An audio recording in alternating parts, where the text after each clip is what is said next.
So privileged to share this stage with these incredible minds and souls. And actually just great to be in a room with so many enthusiastic, committed practitioners. My share, I'm not going to call it a lecture, is quite different. It's kind of lessons from the front line or a share from the front line that I hope will be valuable to you. So let me just see where we're at. So yeah, I've been a practitioner for 16 years. And last night, I was lucky enough to have a dinner with Dr. Jeffrey Bland, and he talked about the kind of battle we have taken to be where we are. And it was a huge acknowledgement for me personally, because back then it was very much a different path. So I thought I'd start by sharing that, because certainly in practice what I find is incredibly important is to connect with clients, with patients that are sitting in front of me. So this is my attempt at connecting with you all, because I'm sure everyone's had their own battle to get where they are today. And then hopefully you can share your stories with me over lunch. So I think my journey to become a nutritionist, to work in this field, was down to three things. I came from a family of athletes. I was in international sports like my brother, like my parents, from a young age, so there was a lot of focus on performance nutrition. But I was also a very sick child. I had a blood disorder, I was in hospital, heavily medicated. So I had the kind of result of that being things like IBS, bad skin, the sort of stuff that is life-limiting. So on one hand, I was extremely healthy and a good athlete. On the other hand, I had the day-to-day chronic stuff going on that didn't make me very happy. And it wasn't until I studied nutrition, lo and behold, everything changed within 3 weeks. It was like a miracle. But also 27 years ago, I can't believe I'm saying 27 years ago, when I was a university student the first time round, I got a scholarship to go to an American university I'd hoped it was going to be Berkeley, but actually it was Memphis. So I ended up in the deep south of America, and 20,000 students in the university, and me. And that was a life-changing year because, put it this way, the health bar in that university was yogurt-covered pretzels. I remember getting given the tour, and I was an athlete, bear in mind, and my parents come from an island in Scotland. They grew their own, they fished their own. I've only ever really eaten real food. And to be given the menu of the deep south of America was shocking.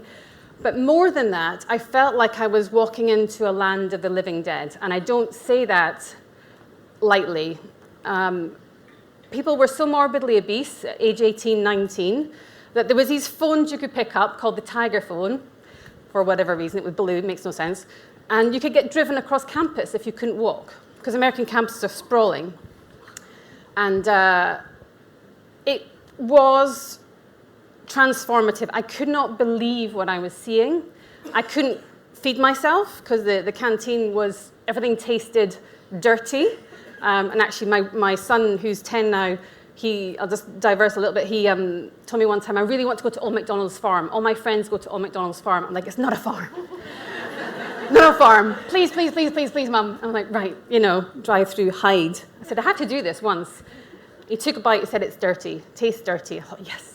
So I remember the feeling of things tasting dirty. Anyway, it lasted 5 weeks. I think I was the only person that lost weight, because I just was like, what is this? I can't bear this.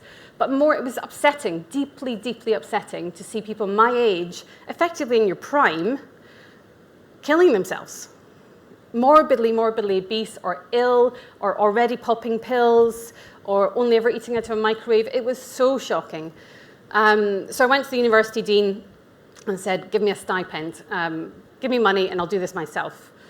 And actually they were so stunned, because they still talk about it as being the only person that ever did that. They gave me so much money, went out and bought a Lincoln Town Car, and me and my friends toured around America. So it was a great year. And I learned to properly cook for myself, and I found a little Whole Foods. It wasn't really a Whole Foods market as we know it now, but I found the little places I could go and feed myself at that point. Laterally, so I started off as a journalist, because nutritional therapy was very much in its infancy back then. I worked as a journalist, and I think that has actually helped me hugely in this career, because you're always looking for evidence. I then moved into broadcast. I worked for the BBC. Again, very good training for a lot of things that have come after.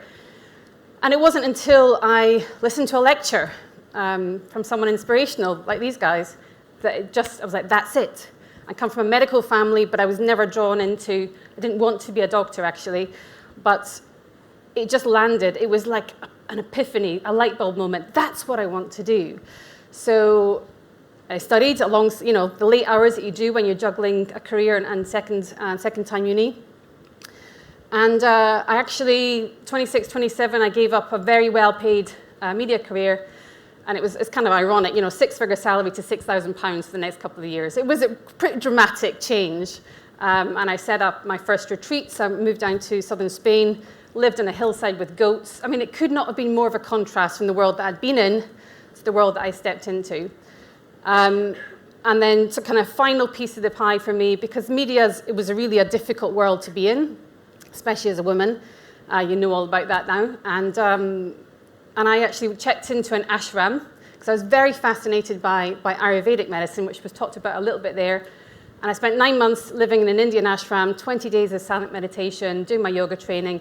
And actually that prepared me to be the kind of practitioner that I hope I am now. So it was a kind of strange journey. It was a twisting, turning journey, but one that, I said, served me well, gave me that sort of strength to stick to what I believe in and work from that place, that kind of deeper place that carries you through.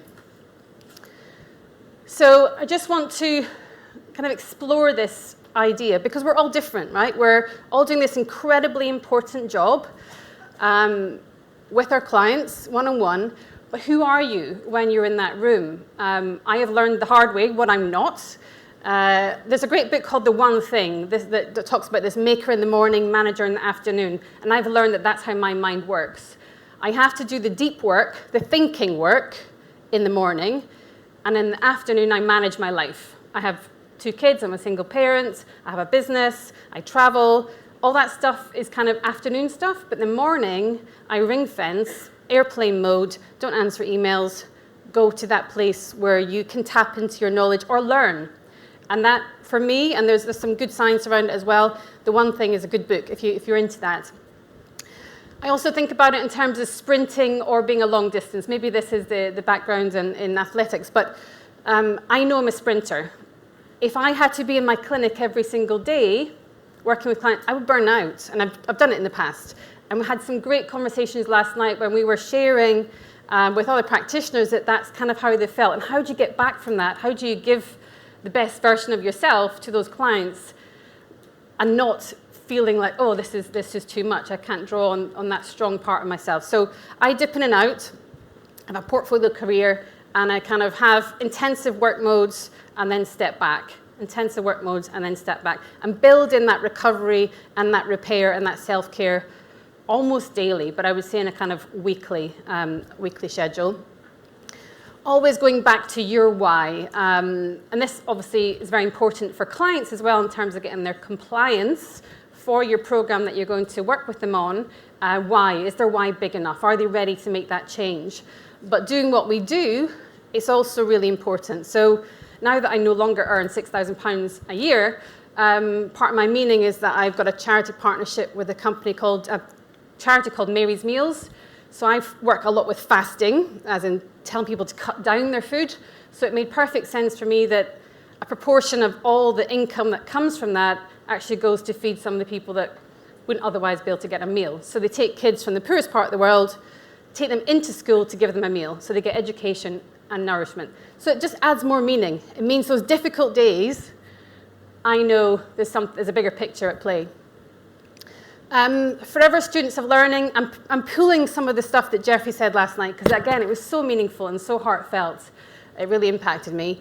And then somebody here has a t-shirt that says, study what you love, hashtag. I don't know where she is, but I thought, I love that. We're forever students of learning. I trained in Pilates last year because the physical side is really important to me. Exercise is also good for the gut health, by the way. But as we get older, it's a different form, especially for women. So I wanted to add that into my retreats, but also do a little bit of that work with individuals. And again, that's just my version. I'm sure you all have your own. it's a choice, isn't it, about how to run a clinic. I have learned that I'm much better with smaller numbers because I cannot switch my mind off. If somebody's case comes to me, they kind of inhabit my mind. I'll wake up at 3 o'clock in the morning thinking about it. It's just the way that I do things. I can't do anything other than all in. So I only work with 10 people a month. Try and cap it at that, which is a really small number, but it just means that I can do it well. And then I have what I call a one-to-many approach on other things. So that is, you write a book. The last one was a bestseller, which was exciting, but that's one thing to many people. An event like this, one thing to many people. Corporate work, one thing to many people, rather than day to day. So it's just thinking through how you're working in your environment. Does it work for you? Because actually that's going to be longevity, isn't it? Not just in terms of our health, but also in terms of our ability to sustain and grow within this career. Connection, well, for me, that's what it's all about, ultimately. Doing what nourishes you in self-care. Part of my kind of portfolio approach to all this is to have a Labrador, is to live some of the time on a very simple Scottish beach, and the rest of the time I'm working down here in London. I literally live between the two places, and the kind of two extremes, step in and out of it. And that has really helped me sustain what I hope is good work. Okay, so again, really happy, would love to speak to you all about this, just have those discussions. I think that's where the real value comes from. But when I think about my clients, information overload and time scarcity, very much part and parcel of the kind of people that I'm seeing in the clinic. But then somebody yesterday said to me, well, my clients are doing a lot of the research before they come, so it's great. They're kind of coming already primed for change. So different experiences. They're always looking for an angle. What's the new thing? And that's maybe part and parcel of the group that I'm working with. And I realize that as someone who works in the media, I can be part of that problem because you're only ever interviewed really about the new thing. I can't tell you how frustrating it is sometimes to be speaking to a journalist or looking at something a message that you want to get across, and it's just not exciting enough. Like, no, the gut is hugely exciting. And I was talking about that 10, 15 years ago. Personalization, clearly it's where it's at going forward. For practitioners, how can you be distinct? I get asked this question all the time. Students email, what can we do? Where do we find our way in this world? When I qualified, I was really one of 2 people in nutritional therapy in Scotland. And Scotland is like really the front line. For those of you that live in London or the home counties, you got it easy. Back then, if I was talking about, and I said back then, this is actually quite recently, I was giving a lecture, I do some public health stuff, I was giving a lecture in quite a deprived area of Scotland, talking about alcohol. And I'm going to tap into my Scottish accent in a minute. Hold yourself. And I was talking about alcohol and the impact of alcohol and what happens. And a lady put up her hand and she says, listen, when you drink, you didn't eat. So, okay. I was like, duh, I'm such a fool. I moved from the Kensington Clinic and going into the Badlands of Glasgow and expecting the same results. So I was very much at fault then. But think about your specialist areas. Think about your audience. Who do you connect most with? For me, the passion has been gut health throughout, partly because that I very quickly realized as a student of nutrition, that was the root cause for everything for me. And it was such a transformation to shift out of that. The daily impact of having IBS, having really bad skin, it was just like unmasking and being liberated. So I was very much passionate about that. And then when I studied fasting, again, I was hugely excited because I was like, here's a way to press fast forward on results, which especially when I was that age, I was all about. I was like, how do you get there as quick as possible? How do we do that? So I preferred the mode of taking people out of their life, their day-to-day life, and working with them in this kind of intense fasting and gut health approach, which kind of was miraculous. It stunned even me in terms of the results that we got. And bear in mind, I'm 45 this year, and this was 27 up a hill in Spain with the goats doing these programs. So what are your specialist areas and why? Why are they meaningful to you? And of course, we have to make a living, right? You can't live on £6,000 forever. How do we make it all work for ourselves? So I just thought I'd get some of the practical stuff talked about as well. Personally, I find that form filling doesn't work for my client base. They just don't do it, or they don't do it well. And then when I sit and take the case with them, there's so much that they have missed out or not understood to put there, or they're just too overwhelmed before they get there. It just doesn't work. My clinic hours start at 7 in the morning because I see people before work. Again, not standard, but hey, it works for me. And remember, I'm a morning person. I don't know if any of you work remotely, but Skype is vastly inferior to Zoom. So consider changing in terms of making those connected calls. I do have quite an international client base, and it's just a necessity, but I much prefer working face-to-face if I have the opportunity. Simple things, deposit equals commitment. And for those of you that are wary of technology, I would say nowadays, things like managing your own online web shop, linking that to your accounts, because we're all probably running a small business or freelancers. There's ways of making it super simple. I've become tech savvy, not because I'm remotely tech savvy, but because it's actually really easy now. So Shopify is a platform that's a web shop integrated, and you can add it into your accounting package, and it all does it remarkably easily. So don't think it's onerous or costly at all. It's just kind of doing the work to make it up, get it up and running. So here's where, the heart of the matter is. For me, what I've found really works is engaging clients in a kind of different way. When I started out working one-on-one with people, I was very much the practitioner, and they were very much kind of listening, and I was trying to glean the information from what they said. Now I take them on that journey much more with me. And I start with a blank bit of paper, literally. And what I do, as I've gone, completely low-tech, zero-tech on this, take a bit of white paper, turn it on its side, draw a line.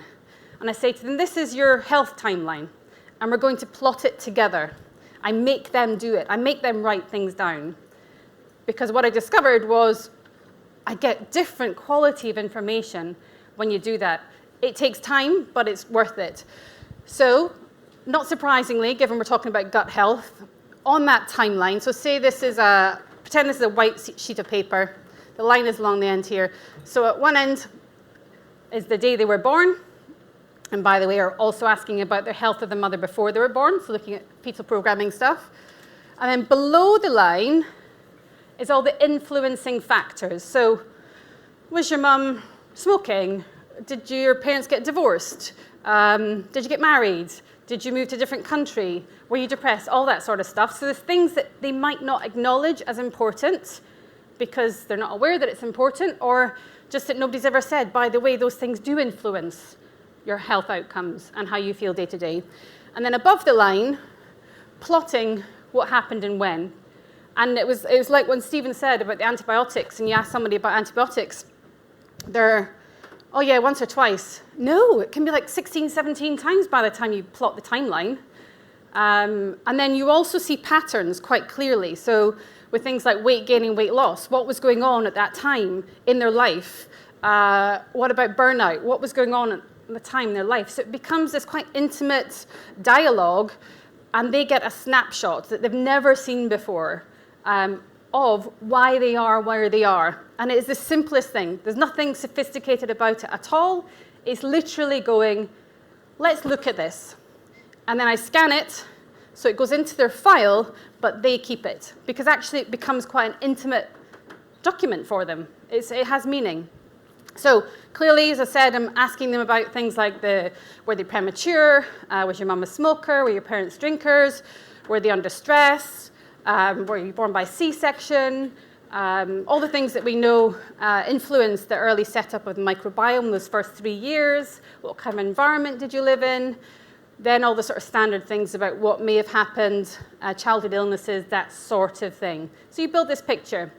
And then the other thing that I have found really important is to give someone perspective and kind of liberate them from the shackles of what they think they should be doing or who they think they should be when it comes to food, because food is so intimate. How we eat is so much a reflection of who we are. There can be a lot of shame attached to it. It is a really sticky subject for so many people. So what I do is I kind of take the same line. Again, I've really simplified how I do things over the years. And I say, okay, so listen, this is a timeline of human existence. We started here, 200,000 years, let's say, and now we're here. Processed food, the introduction of how we live now, isn't even a speck of dust relative to how long humans have been on this earth and how we've evolved to live and how our bodies and bacteria have evolved in synergy. And we expect our bodies to be dealing with this if you kind of live that life, that Western lifestyle, that processed food lifestyle. Let's get some perspective on why things are happening, not even a speck of dust relative to that amount of time, okay? So first of all, we are doing something that is so alien to the human body, it's no kind of surprise. So step one.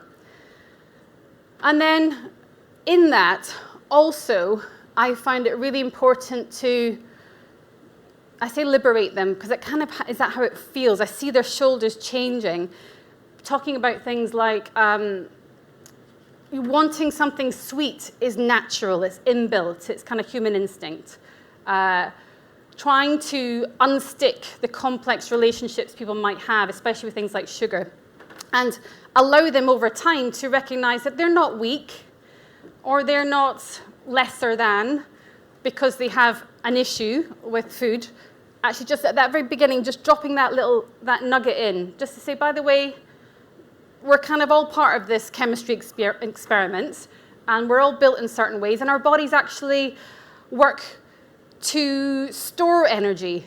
It's a very protective mechanism. Our bodies are super clever. So of course we're going to end up storing energy because we were in a land of scarcity. So just a kind of allowing for that to shake off a little bit, just at the very beginning. Readiness to change, something I was talking about last night. We were kind of having conversations about last night. Obviously really important. Probably because of some of the other work I've done over the years, I do find that people are very ready to change by the time they come to me. Apart from working with celebrities, which I no longer do because it just drove me insane, so I don't do that anymore. But seriously. And then asking them about their life. Really important. Do you go out on a Friday night with your friends to the pub? Are you part of a triathlon club? What is it you do? How do you spend your time? Make it relevant. If you don't know that stuff, how do you do your job? And again, I have borrowed your words, Jeffrey, because I find them so inspiring. This perspective, the disease model not leading to compliance, I think that is so true, so deeply true. We have to make it relevant, personal, and meaningful. So spend that time, the first chance you get. That first consultation for me is where you set the tone for everything. And you have a deep conversation. You go right in there. You ask them things that maybe they haven't even asked themselves. It's your privilege to be bold because nobody else will say that stuff to them. And maybe it's because of my approach. Maybe it's the journalist in me, but I just go right in there. I don't beat around the bush. I'm like, you're paying to see me. I'm going to make this worth your while. But it can be difficult. So helping map out the priorities, go, well, what should we tackle first? I had a very, very complex case recently, and it took us like 25 minutes to choose a priority. And we started actually with energy, because without improving energy, oh my God, I'm not even on my first slide, she said 10 minutes. Oh, goodness me, right. Okay, what I do is after seeing someone, I film a video right away that I give to the person as part of the program, because it's right there. It's kind of in the front of my mind. I record a voice memo or a video, which you can do, again, on these little systems. I use Agile CRM. You're all writing that down. So it's a good bit of information then. Agile CRM, so you can manage all your clients, a database, newsletters, all that sort of stuff, but you can attach video messages to their emails. So again, it makes it more connected, makes it more personal. A lot of people ask me about retreats because I started working with retreats because, again, they gave me great results. They gave the clients great results. It's a real privilege to have that time out. And I'm spending like 8 in the morning to 8 o'clock at night with these people. You get the job done. You really get that kind of change. But it is, here's the reality bite stuff. It is just a lifestyle business. I get asked about this a lot because it sounds really exciting to fly around the world and do this sort of stuff. But here's the reality of what I think now. You need 1 professional per 8 clients, never less than that. A lot of places are running these retreats. They're just not staffed appropriately. Every single person that touches your clients that come on a retreat has to know their stuff. I never even use a call person. It's always a nutritionist or nutritional therapist. People want things in a shorter amount of time. No surprise there. Margins are hard on these things. There's a lot of hidden costs to it. Make a venue work for you. And for me, adding a lot of the practical stuff. Because a fasting-based program, which is what I do, and a gut health program, will take care of itself. You control the environment, you personalize it according to the individuals as you see them go through this, and then it's all about what information can you get that person to absorb in their time with you. But it really is sincerely the best way I've ever found to help people make that change. And it's incredibly exciting to do, but you just can't do it every week. So just quickly on the media side, because as I came from a media background, I was editing a section of a broadsheet at 17 years old. I worked for the BBC for 11 years. Like, I do know it inside out. I have had that training. It is something you've got to be really careful with, because if you're dabbling in the media, it will never go away. If you trip up, it's always there. Never be a sellout. That's kind of obvious. I'm sure nobody would be a sellout. I have an agent, and she's constantly rolling her eyes. So I never make her any money because I say no to 90% of stuff that comes my way, because either crap telly or crap products. There's just no way. But you've got to know your value, and just accept that you can't be all things to all people. That's not such a media thing. That's also just a statement, I guess. And don't kowtow. Jeffrey talked last night about being apologetic, kind of about coming from this natural medicine approach, functional medicine approach, nutrition approach, whatever. I also was tainted with that. I can't tell you the amount of times I've been in a TV studio or involved in something quite high profile, and it was like there's the doctors in the room, and then there's you. And it was difficult to get out of that way of thinking, and we don't need to do that anymore. And I'm kind of still digesting that bit of information because it's really important. And just kind of on that, I'd like to tell you about a little win that I had. So I thought I would try to tell the story of how fasting works. This is, as I said, a long time ago. And the only way I could think of it was to document it in video, to make a program out of it, because that was my kind of knowledge base. And nobody could then say I was starving people, which was what they were saying at that point. Fasting-based retreats, that's really dangerous. It's like, exactly how is that dangerous? But anyway, so I spent 9 months going around all the people that I knew trying to get this program commissioned, because I knew this fasting's kind of a miracle. And what's even more exciting about it is it doesn't cost anything. So it's available to everyone. So that real issue that we have in nutrition and health of the socioeconomic barriers, here's something that has none. It's like fantastic. So I was really, really motivated to get that kind of on the table.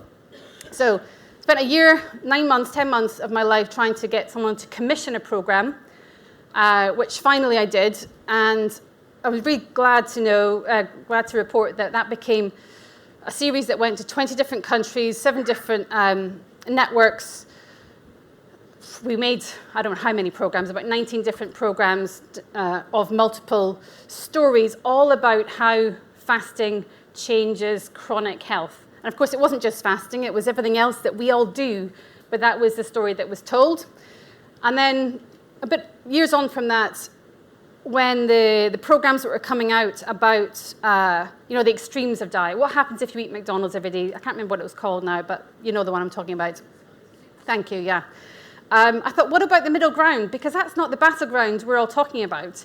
If you're going to fasting retreat or work with one of you, we know the outcome's going to be good. If you eat McDonald's every day, you also pretty much know what the outcome is. But what about the battleground where we really exist? What about average? What happens with average? And this one took probably about another 9 months of me badgering, and it was with Trevor McDonald on ITV Tonight. And I said, let's do an experiment where I eat the average diet for a week and see what happens. The doctors were like, nothing can happen. This diet is actually less calories than yours. Your diet is higher fat than this. Nothing's going to happen. Don't commission it. But one thing I am is tenacious, stubborn, hopefully a little bit persuasive, so they said yes in the end. So I went to the hospital, got all the tests done, because it was all done really, really well in that sense. And then I ate the statistically average diet of a female in the UK. So we took buying habits and mapped it out that way. And I ate it. Anyone guess what happened in 1 week? So less calories than I normally take in, less fat than I normally take in. So here we go. The stats of the week was, I gained 5 pounds. That took 6 weeks to lose. Okay, so it wasn't like ping on, ping off stuff. My gallbladder doubled in size. My blood pressure and cholesterol went up significantly to the level that the doctor would have been giving me a bit of a chat, had we been in a different consultation. Clearly I was constipated and all those depressed and all those other things. But it was a really interesting experiment because I was like, here we are. And the frustrating outcome of that was 2 things. People either reacted by saying, well, that's because you're so extreme. That's why it was extreme. And I was like, do you really think that I have somehow managed to bypass evolution and become a different type of human? Like, I'm not an octopus. I'm not like an alien form. It's just normal. All I'm doing is showing what happens when you eat an average diet. No one made a song and dance about it. I'm going, this is crazy. This is the stuff we need to be talking about. This is the day-to-day battleground. The stuff that looks all right and looks normal and everyone buys because it's convenient and normal is where things are going wrong. So that's kind of, I guess, a bit between my teeth now. I don't think that message has really got across yet. So the point of that is you have lots of ways to connect with your clients. In my one-to-many life, the kind of communicator-type life, I've used those sorts of things. Books do the sorts of things as well. But all I would say is that as a practitioner, when I'm working one-on-one, I'm always looking for the connection. I'm like, how can I make this meaningful to them? I know they'll inhabit my mind until they're kind of all right again. But how can you kind of find that bit in them that's really going to make the difference? I'll skip this bit. So yeah, we've all got one approach.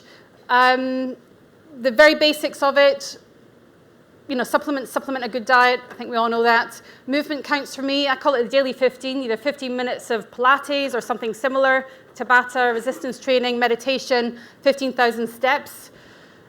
Support for stress, I'm still working on that. Still working on how to help people with that. I find it really tricky. And clearly a personalized approach, diet, lifestyle, and environment. Communicate, be real. People buy from people. If you're scared to talk, practice webinars. It's accessible to everyone. Get your subject you're passionate about. Nothing needs to be polished anymore. People will listen if you connect. You'll get clients that way as well, if that's your drive. And I'll finish on this because I'm probably over time. No, I'm just about on time, so it's fine. I just thought I would share a little bit of the crazy world that I inhabit sometimes, which is, so because of the retreats that I set up, as I said, me and the goats in Spain, rustic as you can imagine, I did everything. I made all the juices, I cleaned the juicers, I did the whole thing. And now I work with some of the most expensive locations in the world where it's 25, 35 grand a night just to stay there. It's nuts, it's crazy. Anyway. So they came to me, this is October last year, and said, okay, we want you to do this project. We want you to, integrate some of this wellness and nutrition into our experience. And at first I was a bit intimidated. I'm like, oh my God, what do I do? We looked through all the really cool stuff that's happening. And again, I borrowed from some of the things that I learned last night, high tech, high touch. So people can live this kind of crazy life, but they need that human touch. So in the end, because I start this summer in a place called Cala di Volpe in Sardinia, I've done a licensed kind of 3-year project with them. And what I said was, no, we're dropping everything. No tech, no test, no nothing. We're built got an organic farm, started a little organic farm, and under the kind of eaves of these trees is a farm-to-plate dining experience, and you have to have your shoes off. And you have to have a tour of the farm, and you see the little goats where the goat's milk is got from. And it's basically taking it down to that human level. And I'm sitting there with the group that own this place, and they're looking at me like, are you mad? Going, no, I believe it's an experiment. I'll tell you how it goes after August this year. Because I have to be there and sort of sit with these people. I said, no, let's just forget everything and just connect. Because at the end of the day, we're all humans, right? We've been here, we've evolved over 200,000 years. The crazy life that some of these people lead, it's just stuff. They still have a colon. They still have to digest. Same to me. So I will let you know how it goes and what £25,000 a night buys you, which is basically shoes off, sit under a table under the trees, and eat from farm to plate. That's all I've got. So lunch I designed with your gut health in mind. I hope you enjoy it. It's been a real privilege to be here. Thank you so much for inviting me, and enjoy the rest of your day. I will.